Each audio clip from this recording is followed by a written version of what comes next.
Hello fellow collectors and welcome to Long's Toys. Today we are taking a look at the Beast Combiner 2-pack of Arcee and SILVERFANG from the Transformers Rise of the Beast line from Hasbro. And this is all part of the Beast Alliance play pattern they have going on here. And you can see SILVERFANG transforms to become armor for Arcee.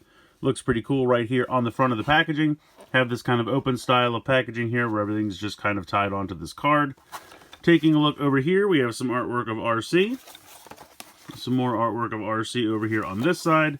Nothing really going on the bottom. And then on the back here, we just have product shots of the robot mode and vehicle mode for Arcee. And then we have SILVERFANG here transforming to become the armor. No individual robot mode for SILVERFANG. So without further ado, I'm going to go ahead and get this out of the packaging and we'll take a closer look. So here are Arcee and SILVERFANG out of the packaging. I'm going to put SILVERFANG off to the side for a moment so we can concentrate on Arcee here. Honestly, I think she looks pretty good. The head sculpt is nice. The helmet looks good. You have some nice silver paint there for the face. Blue paint for the eyes, looking sharp. A lot of nice paint applications here on the chest and the abdomen. You have a little bit here on the arm. It almost looks like the arm here needed another coat of white because it didn't quite, like the red underneath is bleeding through, but it's a little bit stronger over here on this side. Some white here on the thighs, some black and white here down on the legs. Honestly, I think she's painted pretty well. Now, because of the way she transforms, she actually has more articulation than the other figures. So the head's on a ball joint because it needs to kind of pop back like this for the transformation. So as a result, you know, you can turn the head side to side. Can't really look down at all, but you could look up a little bit if you want. You have a ball joint here in the shoulder. Now, the arms are still one solid piece, so no elbows, unfortunately, or wrist articulation or anything like that. But you have a nice ball joint there in the shoulder. She actually has a ball joint here in the torso as well, so this can kind of go back a little bit. She can turn side to side, no problem, which is nice. You have a ball joint here in the hips. You actually have a thigh swivel right above the knee, and then you have a 90-degree bend in the knee. So she's actually got a ton of articulation, especially compared to the others. So let me bring the others in real quick, and we can do a little size comparison here. Let me zoom out a little bit. So you can see that they're all basically the same size. But these guys definitely don't have thigh swivels. They have nothing in the waist and nothing in the head. So she's got a little bit of articulation over the other two, which is pretty cool. And then also, just for a little size comparison, here is the Studio Series Core Class Arcee. So if you weren't a huge fan of this figure, this one I guess is more scale correct to the other figures. Like if you're doing all Studio Series, I guess she really is smaller in the movie. But if you want just kind of like, you know, an Arcee that looks like she's kind of more the same size as your other figures, this might be a nice alternative, honestly. Because I kind of think this is a better figure than this is. I mean, this just had so much kibble all in the way, and this one really doesn't. She still has the wheels on the back of the legs, but I feel like they integrate a little bit better than they do over here, and she's got nothing on the back, which is really nice. And I really think this one's painted pretty nicely, I gotta be honest. So let's go ahead and get into her transformation. So we're going to start off by grabbing that head, swiveling it around 180 degrees, and then just dropping it straight down like that. We're going to take that ball joint in the waist and use that to turn this at 90 degrees. We're going to come back here, and we're going to swivel this leg at that thigh swivel, and then this is going to peg in, so there's the tiniest little tab right there, which is going to tab into this little spot right here. So that's just going to come down, and that's just going to click into place just to keep that where you need it to be. Then you're going to kind of lift this whole section up and bring this straight down. You're going to come over here to this. You can actually bring the arms in like this and then kind of straighten these out. And you can see that they have these little tab spots right here on the back of the hands. And those are going to tab into these two pieces right here. So this is going to come up and tab in right there, and it actually tabs in very securely. I was a little afraid that these weren't going to peg in very securely, but they definitely do. It's just about lining everything up. So bring that in. So there you go. That's kind of most of the motorcycle at that point. And then you're going to swivel this wheel down like so.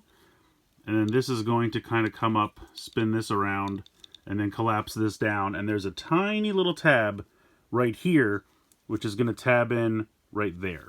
So this is just going to come up, and then that is going to tab in there on the side, like so. And there we go. We have our motorcycle mode. It's kind of funny because it kind of just looks like she's holding her arms back, and that's just, you know, like this, but it works. It rolls really well, honestly. I was surprised. And it's a decent looking little motorcycle. It actually stands on its own without a kickstand, which is kind of funny. You can actually have the others ride it. It looks a little goofy, but you can do it. We can kind of put B on here. You kind of have to... I want it to kind of tuck the legs back at the knee, but there won't be clearance for the ground. So you kind of have to have the legs straight out like that. But it does kind of work. He doesn't fit super securely on there, but you can do it. Optimus Primal is a little bit more difficult. You kind of have to, like, kick his feet forward like that. But you can get him on here like this. And his arms are a little bit longer, so you can kind of grab onto the front. So they look ridiculous, but they can ride, and I think that's really fun. Just kind of a little goofy, fun thing that can happen. But she's honestly a pretty decent motorcycle. I think this actually worked out pretty well. And I think the transformation is a little bit easier than the Studio Series as well. So, I don't know, this might be a little bit better of an Arcee figure compared to the Studio Series, in my opinion. Moving on next to SILVERFANG. He's very similar in construction to Snarl Saber, but it's definitely not a straight repaint. One, they are actually kind of mirror imaged. So when you connect this to Bumblebee, the head will be on the right side, but when you connect SILVERFANG to Arcee, the head will be on the left side. So you can see that the heads are definitely completely remolded. That's different. The arms are fairly similar, but still have a decent amount of remolding, like the symbols here. The legs themselves look different, but they kind of transform the same way. So he really is kind of his own unique figure, but just kind of shares some of the same engineering as Snarl Saber. You can slide this off. This is going to be the sword that Arcee can wield. Has some nice silver paint there. And you can see that there's just kind of this little tab here, which just fits into this track. And that just kind of drops down on there like so. So we just lift that off. Really, articulation-wise, you're just going to have the legs moving the same as Snarl Saber. This one on mine's a little loose, unfortunately. But I think the wolf head looks pretty good. Again, you have the blue eyes, a little bit of silver paint up here. And then you have all the paint on top, which is going to be for the chest plate when you combine them. But yeah, overall, pretty cool. Let's go ahead and bring in Arcee. So, of course, you can go ahead and just have Arcee use the sword if you don't want to use the entire armor. And another look that I kind of like, if we just slide the head off and kind of put this on this arm as a shield, I think this is also kind of a cool look to just have, like, the arm gauntlet and the sword. I think that's kind of a cool look as well. But we'll take these accessories out for now so we can go ahead. Now, the directions tell you to fold the legs up after you attach it, but I just find it easier to fold them up first. They can, I guess, get a little bit in the way, so just be a little careful about that. But basically, you're just going to go ahead and pop this on. I have this backwards, so pop this on like so. And then you're just going to lift this up and bring this down, and then those will click to the side, and then push this back up. And there you go. There is Arcee with the SILVERFANG armor. And then you want to peg this on this side because otherwise the gun's in the way. And then we can give her the sword as well. So yeah, I like this a lot, actually. I think the head sculpt looks really cool. The blue visor looks great. Nice silver paint there for the face. I think the head sculpt is really cool. I like how they get these kind of like beast-type helmets. I think that's really neat. Here's all the paint here for the chest plate. And again, the animal legs, I think, tuck up really nicely. They're not really in the way at all.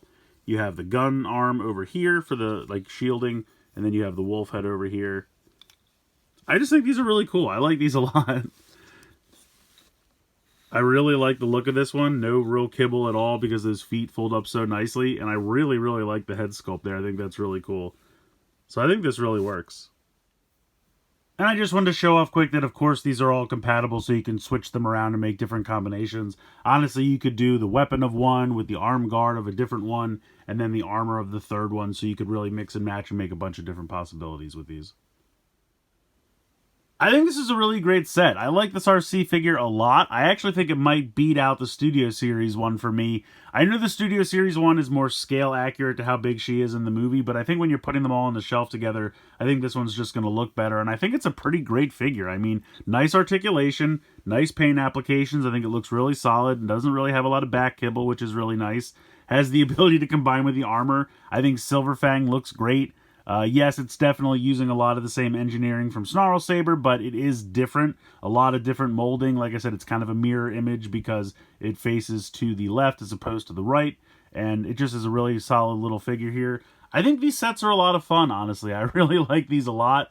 They might be a little bit more expensive than I'd like, but I really do think they're a lot of fun. I like the armor. You know, you can use the kind of like weapon and shield look if you don't want to do the full armor. And it's a pretty decent transforming figure, and I think Arcee actually looks really, really good. So I definitely recommend this one. It might be my favorite out of the three.